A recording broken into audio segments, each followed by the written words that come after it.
the 26th today, 7:30 a.m.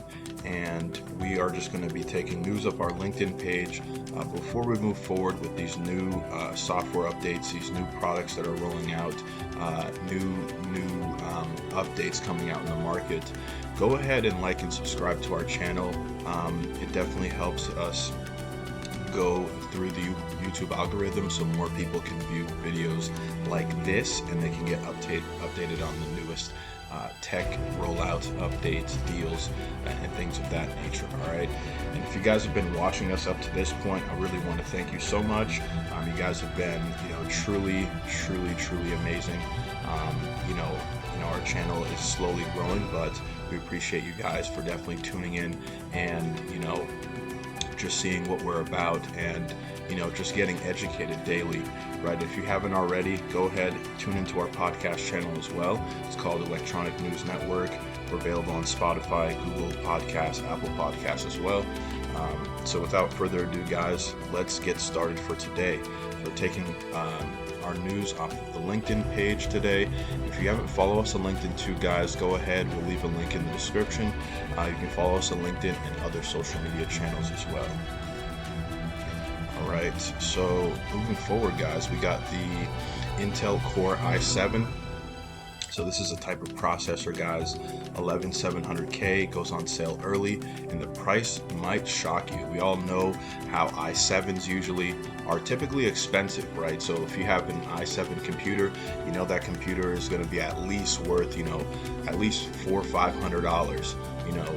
You have some Macs that are i7 up into the thousands of dollars. You have Microsoft Surface Pros that are i7s as well. You have some Dells that are nice XPS that are i7. So those types of computers are very pricey, but it looks like it says this one should not be too pricey. So while we wait for the Intel to reveal its latest 11th generation desktop processors at event on March 16th, it looks like German retailers might have jumped the gun and listed the Intel iCore 7 for 469 euros, $570, guys. So that's pretty good, right? So if you have a computer that's i7, it's the latest 11th generation desktop, right, processor, you have it going for that price. It's a really good deal. So if the listing is accurate and it's still up at the time of writing, that it means Intel as yet unannounced processor will be quite a bit more expensive than its predecessor, right? So that is amazing. But let's see if there's any photos of it, if there's any more news on this type of computer here. Perfect. So as the Video Cards website points out, the same store, mindfactory.de, sells the Core i7 10700K for 317 euros, right? Which is over 150 euros cheaper than its follow-up will be. It also means that the right core 16-thread Intel Core i7 11700K will cost almost as much as the flagship Core i9 10900K. If the price is correct, it looks like we could be paying a premium for Rocket Lake S processors, right? So is it worth the extra cash? So will the 11th generation Rocket Lake S processors be worth the extra cost? It seems Intel is hoping so, with the Cypress code architecture promising higher clock speeds, better performance, and support for PCIe 4.0. These processors are expected to be unveiled at an event on March 16th, which will have them going on sale March 30th. However, with MindFactory's listing still live, it looks like you may be able to still buy it earlier. So definitely check out this website, guys. See if you can, if you need an i7 core or you need some type of i7 processor, check out the website mindfactory.de, and you'll definitely find the updated pricing on this website as well. All right, if you want to learn more about this too, guys, you can go ahead, follow us on LinkedIn, click into the article, and you can learn more. Moreover, guys, we got news on Canon. So it looks like Canon's new concept camera could be beneficial to your health. So Canon has revealed a rather curious concept for a camera that just might perk you up literally. The posture fit, as it's being called in concept, would help users maintain a healthy seated position while sitting at their desk. So that seems pretty cool, right? So it looks like, this camera can maintain, with this camera you can maintain a healthy seated position. So that's always good, especially while we're all working from home now. A lot of people and a lot of companies are switching to remote working from home positions. Also, some institutions are switching from work from home learning. So this could be definitely a great addition to the market, right? So the Canon Posture Fit detects if you're sitting down at the desk it's placed on, right? Will perk up and keep an eye on your seating habits. After 60 minutes, the device will remind you to stand up and take a quick break should you need it, right? So that's pretty cool. So the device actually is going to remind you to stand up, take a break, and come back, right? So that's really cool too, right? We know that, especially even me personally, sometimes I get so caught up in work, in working in the digital realm, which we're all on now, that sometimes, time just goes by really quick, right? You're doing a project, but then time goes by, a couple hours, 2, 3, 4, 5 hours. You don't even notice. All you're doing is working on your project or your job or whatever, right? So it looks like this camera is able to, alert you to, take a quick break from the desk, stand up and then come back. Give your eyes and brain a break, right? So this is very, very cool. So this new concept camera should be rolling out fairly soon, guys. We'll definitely keep you updated on this rollout too, guys. If you guys want to learn more about this too, nice little camera here, go ahead. You can click into the article and you can learn more. So moreover, on the Google Pixel Fold, this could be a real thing, right? So this is a new concept that Google has implemented. So the Google Pixel Fold may indeed be real after all, if a leaker's tweet is to be believed, right? So noted leaker John Prosser, guys. This guy is definitely someone who likes to leak inside tech information, and this is not the first type of tech info that he's leaking, guys. He's leaked multiple other types of tech that has actually rolled out. So, if Google's working on a foldable phone, this could really kind of be a big deal, right? So, noted leaker John Prosser didn't include much information in his tweet, just that the Google Pixel Fold exists and that it's coming early, either late this year or early in 2022 for follow-up message, right? So this seems like a really, really cool device. Let's see if there's any leaking photos or maybe dates or anything like that. Looks like there's no photos yet, but that's okay, right? So in a reply to a tweet, the DSCC founder and display analyst Ross Young concurred and noted that he first tweeted this information in December 2020 in a foldables forecast, noting that the second half of 2021 would see at least 3 models from Samsung, 4 models from Oppo, Vivo, and Xiaomi, and 1 model from Google, right? While that doesn't add any more information about the Pixel Fold, like for starters, if that's what it's going to be called, at least it's more corroboration that Google, which had released a lower specs flagship phone at the end of 2020 with the Pixel 5, is working on a decidedly higher device in a foldable phone, right? So this seems really, really, really cool, guys, right? So we first heard Google was working on a foldable phone in March 2019 when patents for potential designs were discovered. They discovered and described a possible clamshell foldable like Motorola Razr 2020 and Google Galaxy Z Flip, guys, which are all out currently too. So, and another that had 3 folding panels with 3 screens. The rumors, therefore, have been and far between, though a recent report alleged that Google is joining Xiaomi and Oppo in ordering displays from Samsung for its potential foldable device. Reportedly, Google is ordering 7.6 inches display as well. So this should be very, very, very interesting, very cool for Google. Awesome, guys. So as soon as we get more information too, we get more tips and news and stuff like that, guys, we'll keep you guys updated as best we can too. But if you want to learn more about this information about Google Foldable upcoming phone as well too, go ahead, follow us on LinkedIn, click into the article, and you can learn more about us there too. Moreover, guys, we got news on the Oculus Quest 2. So how do you use your Oculus Quest 2 to play any PC VR game wirelessly, guys? We know that the Oculus Quest 2 is a VR machine. One of the biggest features of the Oculus Quest 2 is it can be manually linked via USB to your gaming PC to play more demanding VR games you couldn't otherwise run natively on the headset. That's great if you want a way to play games that have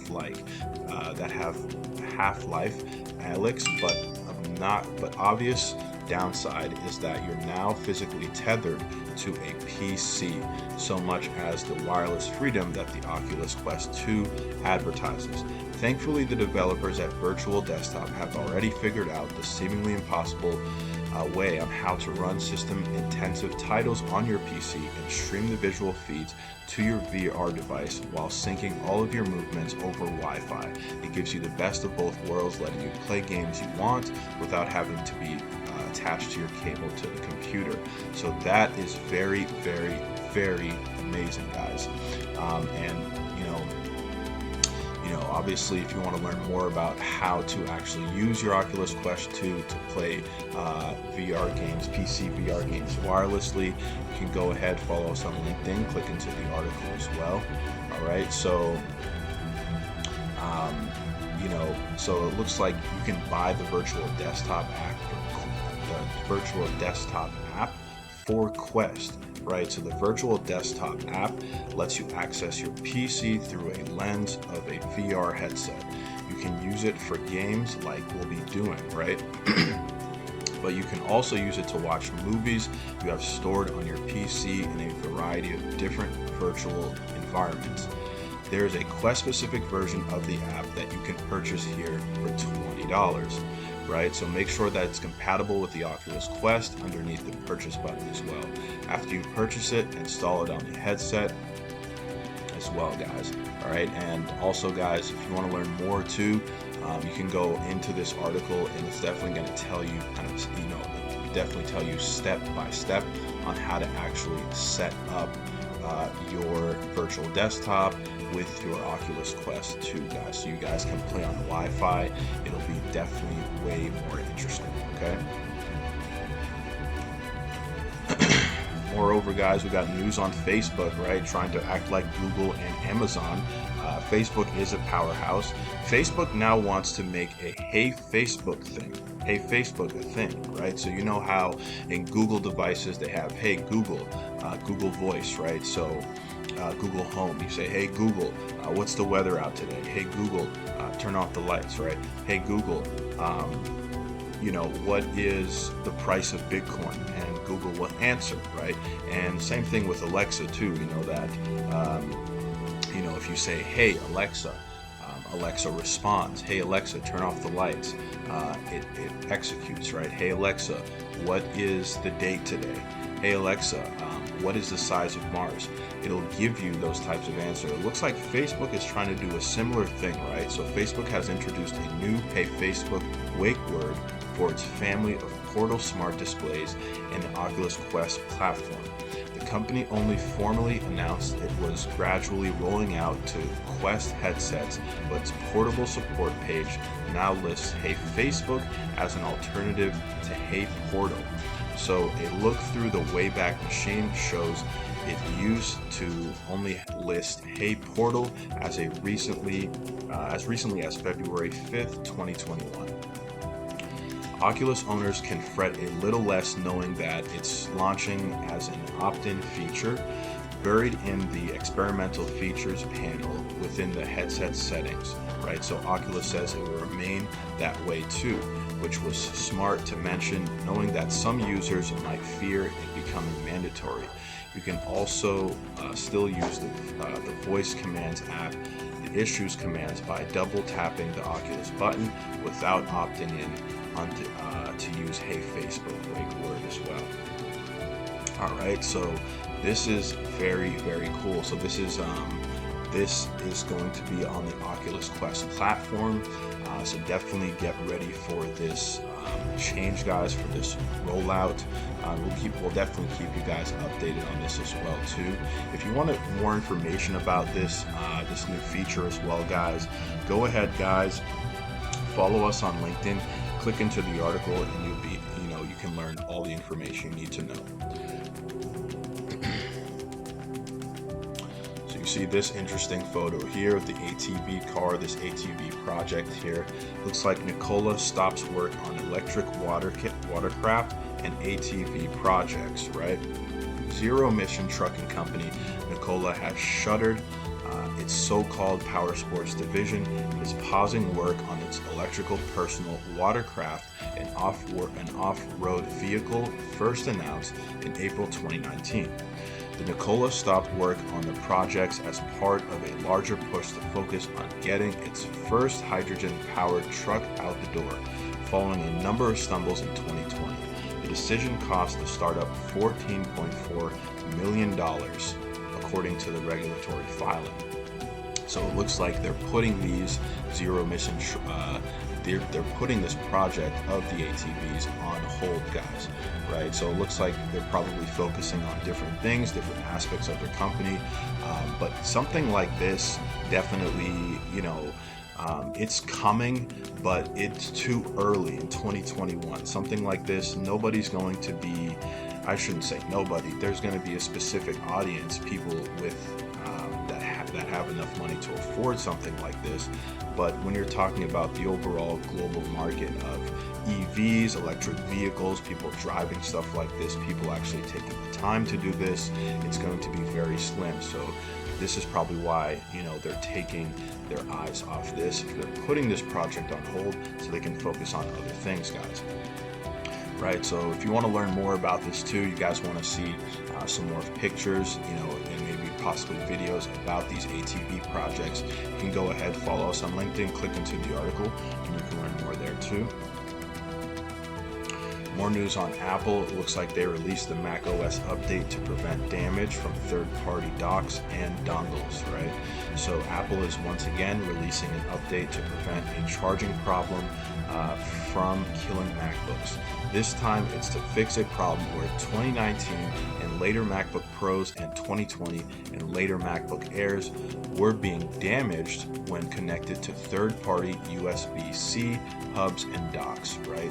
So it looks like that they've updated this feature so that to prevent this charging problem, right? So this is very, very good for Macs, right? So if you guys had a Mac, you guys probably know, this problem existed, right? Especially if you bought it in 2019 or 2020, some of your Macs might be faulty. I would definitely contact Apple support, see if you have more warranty, see if you can get another charger or even a brand new computer in order to combat this problem, right? Or if you even don't have a Mac, say if you're getting the newest one, now that they have these updates, you probably won't have to worry about this either too. So this is definitely good to know. Moreover, news on Call of Duty. Activision admits the complete Call of Duty experience no longer fits in on original PS4, right? So that could be kind of worrisome for some PS4 owners, right? The latest Call of Duty game collection may now be too big to fit the base of 500 gigabytes PlayStation 4 hard drive, right? So according to the official Call of Duty blog, if you want to have the latest Call of Duty Warzone update and the full Black Ops Cold War and Modern Warfare package on your PS4, you'll have to uninstall the content you don't use, right? So it's very true, guys. So it's as we all know, Call of Duty takes lots of space, right? These games take lots of space, especially with the new maps coming out, with the new zombie maps, with the new weapons, with the new add-ons. You want to have as much space as possible. So now it's saying that the new collection may be too big for the 500 gig PS4, right? So now if you have a 1 terabyte PS4, you could probably get away with these add-ons for sure and still keep your original content too. 500 gigabytes, you already have things downloaded, you may want to obviously cut out some games. Maybe if you have a GTA that you're not using, or a 2K that you're not using, or somewhere else, some other game that you're not using, or an app that you're not using, you may want to uninstall it before installing Call of Duty to play it, guys, right? So definitely be aware of that too. Moreover, on Sony too, we got Sony will reportedly enable PS5 SSD expansion this summer. So Sony will allow the PlayStation 5 to make use of expanded SSD storage from this summer, according to a report in Bloomberg. The functionality is said to be coming in a firmware update that will activate the PS5's M2 expansion slot, so which is currently disabled, right? So Sony told The Verge ahead of PS5 launch that the feature was reserved for a future update. Bloomberg sources says that the firmware update will allow for an increase in the speed of PS5's cooling fans, which will be good. So the PS5 has an extremely fast built-in SSD, and any compatible third-party drive will need to be equally fast in order to store and run PS5 games. That's going to generate some extra heat, right? So this is a good move by Sony, right? I mean, you know, people want to experience the best gaming they can experience. We don't want any crashes. We don't want any red rings. We don't want nothing like that. We don't want PS5 to flip out and freeze and have a blue ring or anything like that, right? So allowing this to happen, Sony actually doing this, expanding its SSD storage from this summer is going to be a good move, especially while more PS5s come in restock. More will actually be sold probably in the summer as well too. They'll probably be more available. There's still going to be demand for PlayStation 5. I really truly believe, even till the end of 2021. Obviously, as we start to enter probably into 2022. The demand will probably drop a little bit, but there is still even high demand now for PlayStation 5, even though that, it came out a few months back, right? So the demand is still high for PS5, so definitely check that out. All right, so we also, speaking of PS5, we also at electroniceditions.net have the PS5 available. The retail price is $800 on our website, and the membership price goes for $650. All right, so $650. You can definitely check it out at electroniceditions.net, and you can check out other gaming consoles that we have available there too. Moreover, guys, we got Final Fantasy VII Remake is getting a huge PS5 update with a new Yuffie episode, right? So now Final Fantasy Remake is coming out for the PS5, Final Fantasy VII. This is going to be a huge landmark, guys. Final Fantasy is definitely a Square Enix, Sony-built game. We know that this is really Sony-based. Final Fantasy, we've been seeing this game ever since PlayStation 1, PS2, PS3, graphics getting better, stories getting more interesting, PS4, graphics getting extremely good, PS5, graphics are going to be looking off the chain, looking super nice.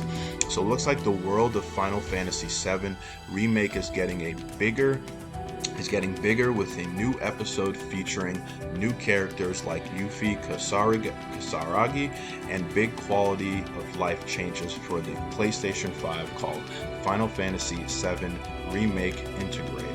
The PS5 version of the game will include a brand new episode that has players play as Ninja Yuffie Kasaragi on a mission to infiltrate the Shinra Corporation alongside Sonon, a member of the separate Avalanche cell, right? So for you guys that know the characters, get excited. This remake's coming out for the PS5. Be stoked, be excited. We can even watch kind of this trailer. I believe there's a video on this as well. Let's watch this quick video, before moving on, guys. This is going to be a pretty big deal, guys. guys. So let's see and let's watch this video here.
Operative for the new Wutai government. We'll prove to our common enemy that Wutai is not to be trifled with. Members of Avalanche, we got this. Back. Ah, there you are. Someone's been expecting you. What took you? Sorry about that. Anyway, it's nice to meet you. I'm Sonon Kazakura. First clan. We lost him. What? He will be okay though, right? Well, of course he will. They're the ones who blew up the reactors. Ooh, should we say hi?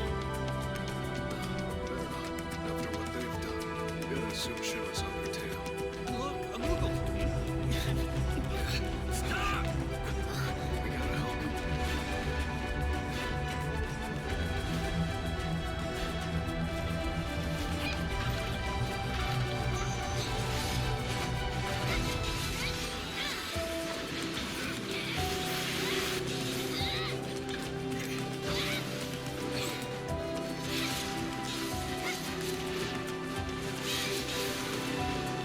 No freaking way!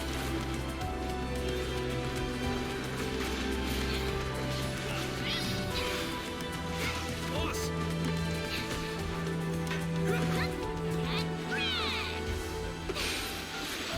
You guys should probably get moving. Guys, Whatever it is they're planning, you're better off out of it. We deserve what's coming to him. yeah, they do, but I'm not your sister. There you are. Who are these jerks? No clue. It just appeared.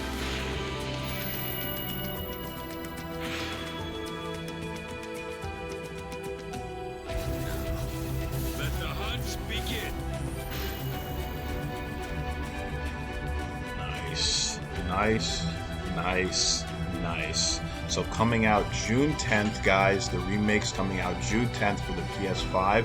Definitely be patient. June's definitely about a couple months away, so be patient. Graphics are looking excellent on this game. We know that PS5 graphics are already looking good.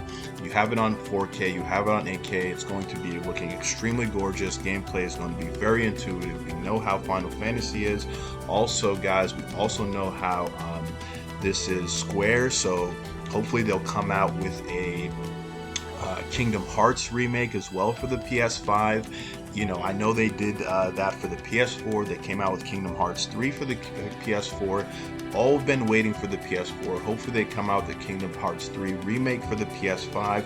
Also, hopefully they come out with the Kingdom Hearts 4 and come out with teasers and trailers and stuff like that too. But yeah, this looks very good, guys. Definitely check it out. If you want to learn more about the Final Fantasy VII remake for the PS5, go ahead, follow us on LinkedIn, click into the article, and you can learn more there too. Alright, so moreover, we got EA cancels the Anthem's big revamp, but will keep the game running, right? So this could be good and bad news for some of you guys. So after putting a pin in short-term updates and expansions to focus on longer-term redesign of the game, EA announced today that it will be canceling its planned revamp of the game Anthem called Anthem Next, right? So, but the company plans to keep Anthem's live service running as it exists today, which is good. So in the spirit of transparency and closure, we wanted to share that we've made the difficult decision to stop our new development work on Anthem, right? So BioWare executive producer Christian Daly said in a recent blog post, We will, however, continue to keep the Anthem's live service running as it exists today. So that is good, guys, right? So definitely be prepared. And it looks like they're still working on this new update, on the second, on this revamp of Anthem. So definitely be vigilant on that. We will keep you guys updated on the news of that as well as we get it in. But definitely keep that in mind for you guys playing this game. All right, and it looks like Stream's multiplayer gaming service now works with friends without Stream accounts. Pretty cool, right? So it looks like, for you guys that don't know, Stream's remote play together feature, which lets you stream local multiplayer games with friends over the internet, will no longer require every player to have a Stream account. The new functionality, which is currently in beta, lets Stream users invite a friend to their game with a link, after which they'll be prompted to install the Stream Link app if they don't have it already. So that's pretty cool, guys. It looks like, you don't have to have a Stream account to be watching your friends play online, right? And we know how esports is becoming very, very big. So people, they just want convenience, right? Once people say, oh, I have to create a Stream account, I already have a Twitch account. Why do I have to create a Stream account so I can watch you play? I'm already watching on Twitch. I'm already watching on Facebook. I'm already watching on YouTube. Why do I have to create an account now? It's more work. So it looks like this functionality, this feature is going to make it very seamless, so people can just go in and watch their friends play multiplayer online and stuff like that. So very good on Stream's part too, guys. Now, if you want to learn more about this too, go ahead, follow us on LinkedIn, click into the article. You can learn more there too. All right, guys, and lastly, guys, we got Zoom updates. So Zoom is adding automatic closed captioning for all free accounts, right? So Zoom plans to roll out support for automatic closed captioning to free accounts this fall as part of its efforts to make the service more accessible. The company has announced if you're a free account holder who needs access to the feature before then, right, Zoom is allowing users to manually request access to the live transcription feature via a Google form linked to in its announcement. Right, so this is going to be a pretty cool game changer for some people that are looking for this type of closed captioning, right? So if you're maybe on a meeting and somebody doesn't understand what you're saying, or you're creating a video, the audience can't hear you or understand what you're saying. Sometimes Zoom does glitch a little bit. I've been on multiple Zoom meetings and stuff like that, obviously working from home. So, sometimes the app does glitch and sometimes people go quiet, right? Sometimes a couple people may be able to hear them, but the fact that now they're rolling out this feature, this is going to be very helpful. So now you can actually read the words on screen of what the person is actually saying. So this is definitely helpful, guys. If you want to learn more about this feature as well, guys, with Zoom, go ahead, follow us on LinkedIn, click into the article, and you can definitely learn more there. All right, guys, so we are running a little bit ahead of time. I want to let you guys know that there is definitely more news on our LinkedIn page that you can find out, and we'll leave a link in the description so you can add us on our LinkedIn page, as well as other social media pages, guys. And before we go, guys, before we actually really wrap up, this is the last piece of news, and I promise this is a very interesting topic, right? So Amazon's head of Fire TV and Luna Cloud Gaming has left for Unity, right? So it's very interesting. So Amazon Luna is coming to the Fire TV, and you won't need an invite, right? So Amazon is expanding the beta for its Luna game streaming services, guys. So this is brand new. This is new, right? So now anyone with a Fire TV device can try the over-the-web gaming platform out without needing an invite to join and gain access to Luna Plus. Luna Plus is a cloud streaming service, much like Google Stadia or Xbox game streaming, which lets you stream games over the internet to your device, much like you would an Amazon Prime Video or a Netflix show, right? So For all you esports fans out there, all you gamers out there, this could be very intuitive, especially if you're already affiliated with Amazon a lot. You buy a lot of your games from Amazon. This could be a very, very cool add-on, right? So it has a growing catalog of games you can play, including major hits like Control, Metro Exodus, and Sonic Mania as well too, guys. Right? So this is very, very, very cool, guys. All right, so let's go ahead. Let's read more into this, guys, before I let you guys go here. So it looks like the new Luna signups can access a 7-day free trial for Luna Plus, which will then cost $5.99 a month during early access. Additionally, you can subscribe to Ubisoft Plus channel for $15 a month to play even their most recent releases like Immortals, Fentix Rising, and Assassin's Creed Valhalla. Global pricing is yet to be revealed, right? So how to play Luna on Fire TV. So if you want to join the Luna beta on Fire TV, you'll first need to see if you have a compatible device and running the latest version of the Fire OS, right? So if you have one of the devices on the list, right? So if you have a Fire TV stick, Lite, or 4K, or second generation or third generation, right? Then you should be able to download the Luna app as any other, device on the Fire TV, right? So you'll also need a compatible controller, either a DualShock 4, which is a PlayStation 4 controller, or an Xbox One controller, or the Amazon Luna controller, and a stable internet connection to get started. Currently, Luna is available in the mainland in the US, right? So Luna has potentially a bumpy road ahead, with most of its competitors having faced one or the other issues, or several if you're Google Stadia. But with its now Xbox Game Pass style model and decent pricing, it could find its fares better than the others that have come before, right? So for you guys that want to definitely check this out, definitely go ahead, and get that Luna, right? If you have the Fire Stick TV, you can definitely install